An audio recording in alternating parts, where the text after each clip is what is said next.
Trump. Yes. So praise God. So if the commander-in-chief labels an invasion, it is an invasion.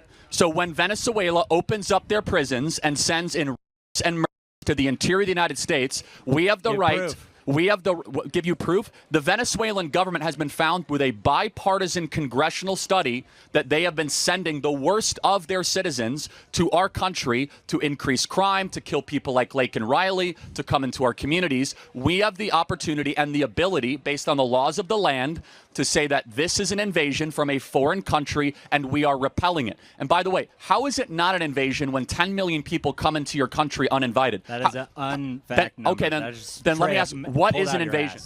What is an invasion?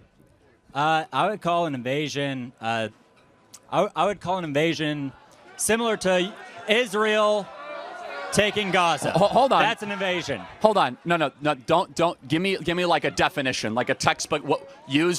Define the term. It's a military conflict. Okay, so what you mean when they come with weapons and they're all military-age men and they come into the interior of the United States and that they're being prompted by a government or a cartel, how is that not a invasion? He's not a king. No. Answer the question. I never said he was a king. He's a duly elected president. So is it not an invasion? No. It's called illegal immigration. And you do it, and you solve it via due process. Okay, it's not an invasion. At what point would it become an invasion?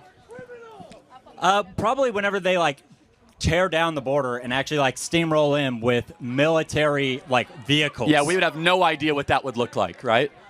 No, we do know what it would look like. It's what's happening in Israel and Gaza right now. Okay, that's a whole separate issue that I'm happy to talk to you about. It's a perfect example of an invasion. No, hold on. How is it not? I actually agree that Israel has invaded Gaza. I agree. Okay, because they're using sophisticated military equipment like the Venezuelan cartel and the drug and the Sinaloan drug cartels. They're Secondly, being funded by the it's planned United by States. governments. No. Second, it's planned by governments. Third, and most importantly, do you think 10 million people that have come into this country since Joe Biden was president, was that good for America?